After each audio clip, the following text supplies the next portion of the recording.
Շնորհակալություն։ Ես իհարկե պետքա այս ելույթի շրջանակներում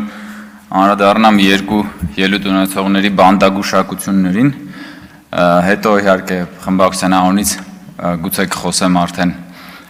օրակարգի ընդհանուր թեմաների վերաբերյալ, նաև քանի որ հենց նոր այստեղ խոսում էր Արմենուհի Գյուրեղյանը եւ խոսում էր հատկապես բռնապետությունից, Տիկին Գյուրեղյան, եթե Հայաստանում լիներ բռնապետություն, դուք ուղղակի պապանձված կլինեիք։ Եվ դուք չէիք կարող այս ամբիոնից գալ եւ այդպիսի բաներ խոսել։ Դա ուղղակի աքսիոմատիկ ճշմարտություն է։ Որևէ երկրում, որտեղ կա բռնապետություն, որևէ մեկը չի կարող գալ եւ երկրի ղեկավարի նրա ընտանիքի անդամների մասին ճամարտակել այն ամեն ինչը, ինչ որ դուք նոր այստեղից արեցիք։ Դա մեկ։ Երկրորդը, որ բան եք անում, ծաղրում եք էլի խաչակրած արշավանք եք իրականացնում, կրթվել է նորաձև է շարժման նկատմամբ, ես ուզում եմ ասել, որ ոչ կրթվելը, ոչ նորաձևությունը ձեզ չի սպառնում, դուք հանգիստ եղեք։ Դուք ժիգուլի եք եւ մնալու եք ժիգուլի, ի սկզբանե կատարյալ ձեր բնորոշումը ես տվել եմ։ Ես իրեն անձնապես չեմ վիրավորում, ես ձեր մտածողությունն եմ ներկայացնում, պարոն բա չէիք լսում պարոն Մինասյան։ Պարոն Մինասյան, չէիք լսում Գյուրեղյանի ելույթը։ Չէիք լսում Գյուրեղյանի ելույթը միջև հիմա։ Չէիք լսում։ Չէ, բա չէիք լսում։ Բա չէիք լսում պարոն Մինասյան։ Գյուրեղյանին պահանջեիք պարոն Արշակյանից, որ Տիկին Գյուրեղյանին բանանի, ասի մի վիրավորեք։ Բախե չասեցիք։ Ոնց ասի ինչ ասեք։ Բա գնա լսի։ Լավելի պարոն Մինասյան, խնդրում եմ էլի եկեք կգաք ելույթ կունենաք կարտահայտվեք։ Պարոն Մինասյան, տեղից հիմա ես էլի եմ ասում, ձեզ չի սպառնում ոչ կրթությունը, ոչ նորաձևությունը, որովհետև դուք ի սկզբանե կատարյալ ժիգուլի եք, դրա նկարագրությունը տվել եմ։ Տգիտության մասին եք խոսում, դուք տգիտության լաբորատոր նմուշ եք, տեղով։ Դանին-Կրյուգերի էֆեկտն եք, էդ էլ եմ տվել։ Դուք մարդ եք, ով որ այսօր բան Երևանի չէ, Հայաստանի համալսարաններից մեկում դասա տալիս, բայց էլի չեմ դադարի հնչեցնել, երբ որ ասում էր բանը, Բագրատը մտավ Վանաձոր, Անձրևը կտրվեց։ Դա ո՞նց կարելի է բնագետը, բնագիտության վերաբերյալ դասավանդող մարդը ո՞նց կարա տենց բան ասի, ժողովուրդ հասկա, ցնդաբանություն, եկել աստե կրթությունից է խոսում մարդը։ Եկել է կրթությունից է խոսում, ինչ որ տերմիններ է բանանում, այստեղ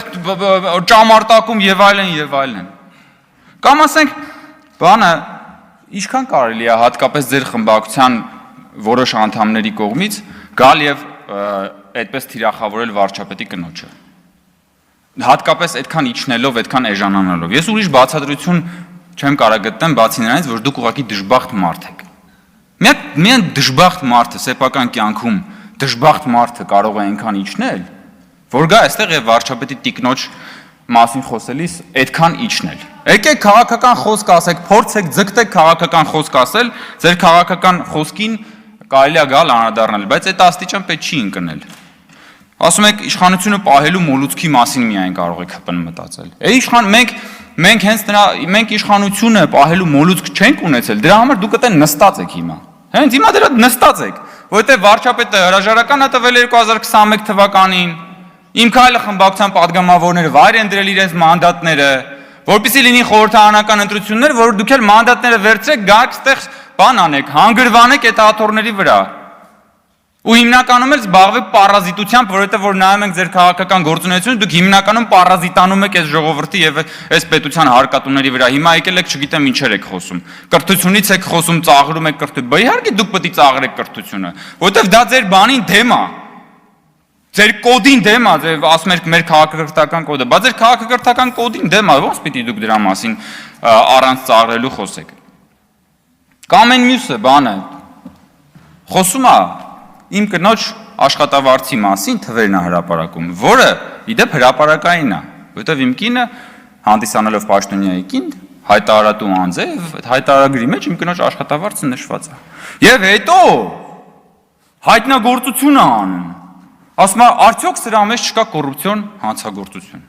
Ինչպիսի այդ լեռը մուկ ծնեց։ Բա պարզը բա ձեր համար պետք է աշխատավարձ ստացող մարդը ձեր համար տարօրինակ պիտի լինի։ Բա աշխատավարձ ստանալն է ձեր համար տարօրինակ, ոչ թե հակառակը։ Բա դու գնացել նստել ես հələ շուրջ բոլորդ նայի, դու մեկը կողքի ապօրինի գույքի բռնագազման օրենքով շուրջ բոլորդ նստած մարդիկ անցնում են։ Մի կողմ նայես մեկը մանկապարտեզ է սեփականաշնորհել, այն մյուս կողմ նայես մեկը բանա հերը բանա հողերա սեփականաշնորհել մամուլում տեղ գտած բանով գերեզմանների տարածքա սեփականաշնորհել։ Այն մյուս կողմ նայես բաներ են արել, ամենա ինչ կա չկա բան են արել, մսխել են պետության, բայց բա քո համար պարզ է, բա աշխատավարձ ստացող նորմալ օրինապահ քաղաքացին պետքա պրոբլեմ լինի։ Բա ինչի մասին է խոսքը։ Եկել այստեղ բան է անում, տոհմիկ կաշառակերների շուրջ բանով շրջապատված մեկը, եկել է խոսում է բանից, կոռուպցիոն ռիսկի մասին, մարդկանց մասին, ովքեր որ ուրեմն իրենց օրինական աշխատավարձով ապրում են։ Կամ այդ որ Թագուհի Թովմասյան մամուլում տեղ գտած հրապարակումների համաձայն դուք եւ նաեւ կարծեմ կոռուպցիայի կանխարգելման հանձնաժողովում էլ դա հրապարակված է։ 3 հատ տուն ունեք Երևանում։ Դուք որպես լրագրող ո՞նց եք Երևան քաղաքում 3 հատ տուն բան արել, ձեռք բերել։ Հա՞։ Մատ կգաք մի օր այդպես բան ունեք, ելույթ ունենաք եւ հարցեր տակ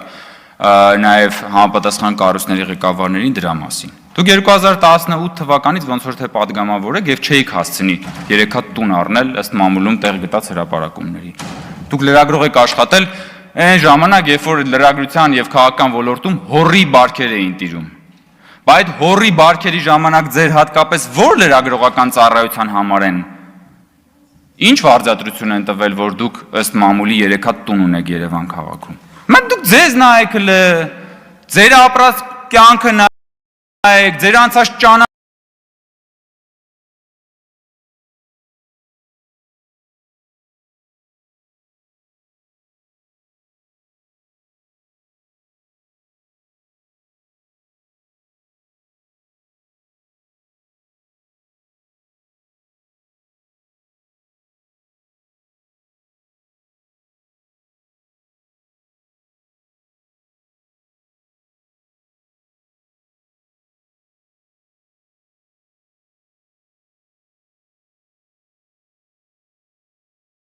Ես իմ գործընկերոջ հետ ազգային ժողովի սրճարանում նստած ենք, ընդմիջման ժամ էր կամ աշխատանքային օրվա ընթացքում էր մի խոսքով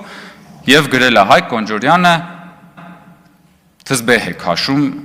սրճարանում նստած, համրիչ հայերենով։ Եվ տեսեք ինչ որ բան, սկանդալային լուր է դա դարձել Հայաստանի մեդիա դաշտում։ Ինչ։ Համրիչը ինձ մեկ-մեկ օգնում է, որպեսզի ես կենտրոնանամ, հա, քաշում եմ համրիչը, որ հետո գամ եւ քաշեմ քո շեֆերի սանձերը։ Եվ անընդհատ քաշելու եմ շեֆերի սանձերը։ Ու ամեն անգամ այդ սանձերը քաշելուց հետո գալու եք եւ այդտեղ ճամարտակեք տարատեսակ բաների համար, որովհետեւ հասկանալի է, որ ձեր շեֆերը ամեն ելույթից իմ եւ իմ գործընկերների այսահարվում են։ Կսիրերես բառը պարոն Մինասյանը։ Դիվահարվել է, այսահարվել է, տարբեր հոմանիշներ կարելի է օգտագործել։ Այնպես որ Տիկին Գյուղեղանին, Տիկին Թովմասյանին եւ բոլոր նրանց, ովքեր որ գալու են այս ամբիոնից դատարկաբանություններ հնչեցնել, ես ուղղակի խորհուրդ եմ տալի, հարգելի գործընկերներ, մի քիչ մտածել, աշխատել ձեր վրա, հաղթահարել ձեր սեփական տգիտությունը եւ դադարել լինել ի սկզբանե կատարյալ Ժիգուլի։ Էդվարդ Աղաջանյանն եմ հրավիրում ամբիոնի մոտ եւ հարգելի գործընկերներ, եւս մեկ անգամ ուզում եմ խնդրել, որպեսզի չսկսեք Տիկին Գյուղեղյան առանձնապես դուք անհարգալից տոներով եւ բառապաշարով խոսել, որպեսզի մենք ամբիոնում կարողանանք քաղաքական